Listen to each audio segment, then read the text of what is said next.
La plupart d'entre nous avons probablement déjà assisté, soit à la télé ou peut-être de plus près à la venue d'une grande personnalité. On s'agite, on s'affaire, on nettoie, on déroule le tapis rouge, tout doit être parfait. On pose les barrières de sécurité, on déploie des forces de sécurité importantes, hélicoptères, des fois on boucle la moitié de la ville. Et puis, on invite les personnes connues, les personnes influentes, les personnes puissantes. Les autres, peut-être on peut regarder derrière les barrières ou derrière notre télé. Quand la personne arrive, en pas d'erreur possible, on voit manifestement qui est la vedette du jour. Si je vous disais maintenant que Dieu va venir, si on faisait un petit instant abstraction de l'histoire qu'on connaît pour la plupart d'entre nous, qu'est-ce que vous imagineriez? Et peut-être on aurait tendance, humainement parlant, à imaginer quelque chose de semblable, mais encore plus grand. Dieu lui-même va venir. Mais Noël nous montre que Dieu vient, mais il ne vient pas comme on s'y serait peut-être attendu, humainement parlant. Il vient, mais il vient d'une manière surprenante. Les enfants nous ont raconté l'histoire avant, donc je ne vais pas relire tous les textes bibliques. Mais j'aimerais quand même en mentionner quelques-uns.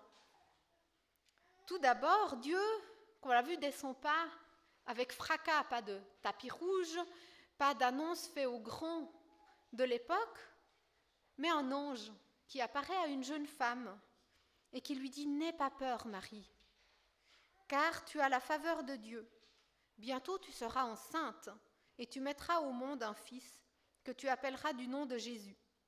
Il sera grand et on l'appellera Fils du Dieu très haut. » Un bébé qui va naître. Quoi de plus surprenant pour la venue du Fils de Dieu? Et puis quand la naissance arrive, pas de clinique privée luxueuse, pas d'équipe médicale de pointe, le texte biblique ne mentionne même pas de sage-femme. Mais il nous dit que pendant qu'ils étaient à Bethléem, le jour de la naissance arriva. Elle mit au monde un fils, son premier-né. Elle l'enveloppa de longe et le coucha dans une mangeoire, parce qu'il n'y avait pas de place pour eux dans la salle destinée aux voyageurs.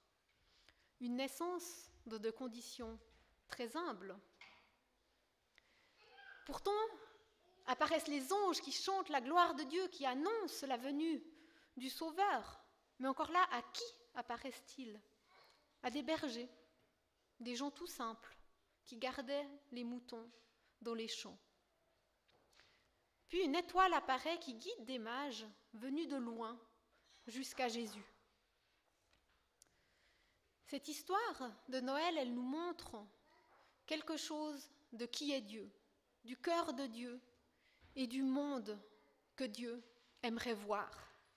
Et la première chose qu'on peut dire, c'est que Dieu seront accessibles, Dieu seront radicalement accessibles. Pas de barrières de sécurité autour de l'étable, pas de forces de l'ordre qui retiennent les gens, pas d'invitation adressée à l'empereur romain de l'époque ou aux grands prêtres, mais des anges qui apparaissent à des bergers, à des gens tout simples, à des gens à qui personne n'aurait fait attention. Et puis des mages qui arrivent de loin, de pays éloignés, des mages qui n'avaient peut-être jamais entendu parler de Dieu avant, mais une étoile les guide jusqu'à l'enfant Jésus. Et ils savent reconnaître que Dieu est là, ils s'agenouillent et ils adorent.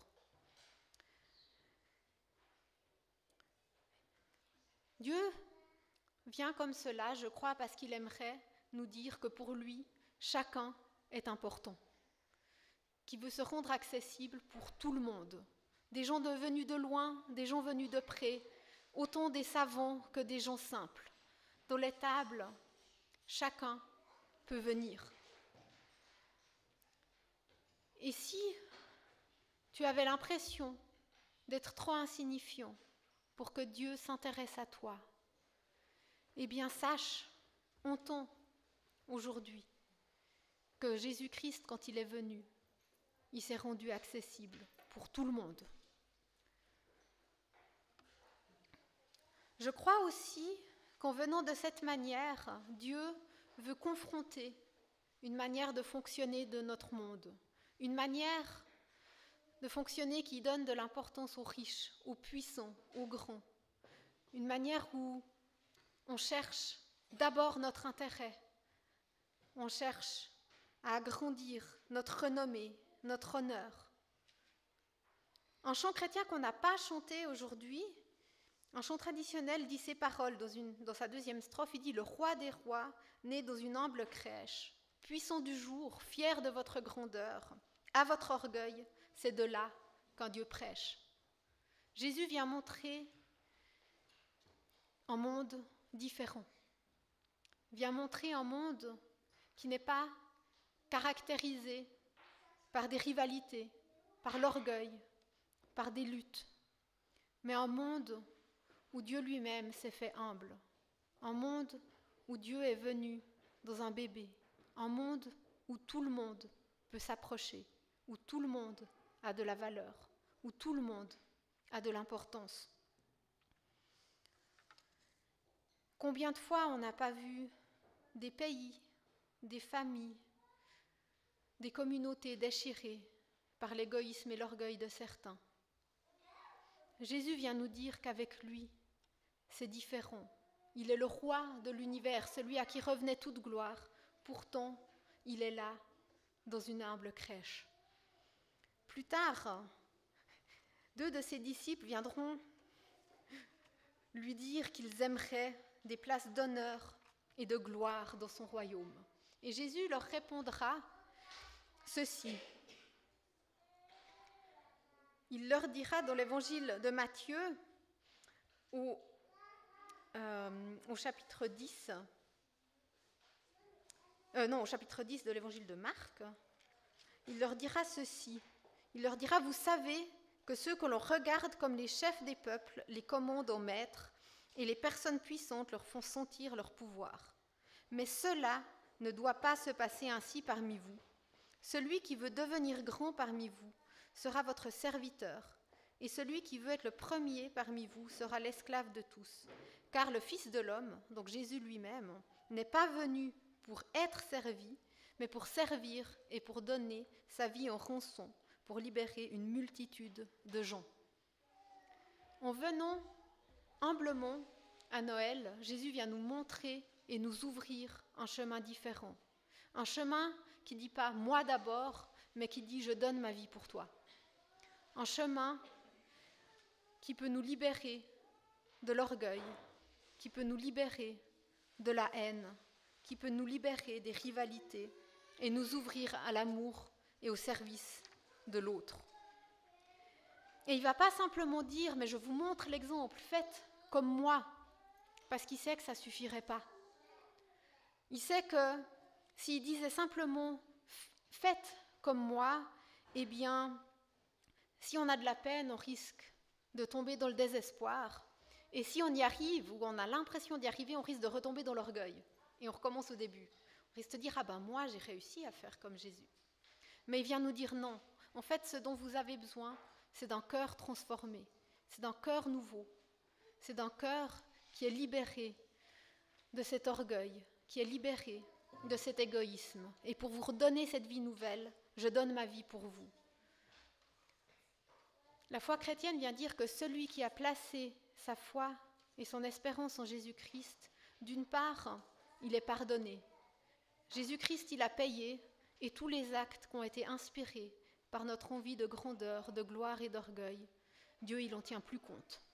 Et d'autre part, il vient nous faire cette merveilleuse promesse que lui-même va nous transformer pour qu'on puisse lui ressembler, pour qu'on puisse nous aussi servir humblement comme lui, il l'a fait.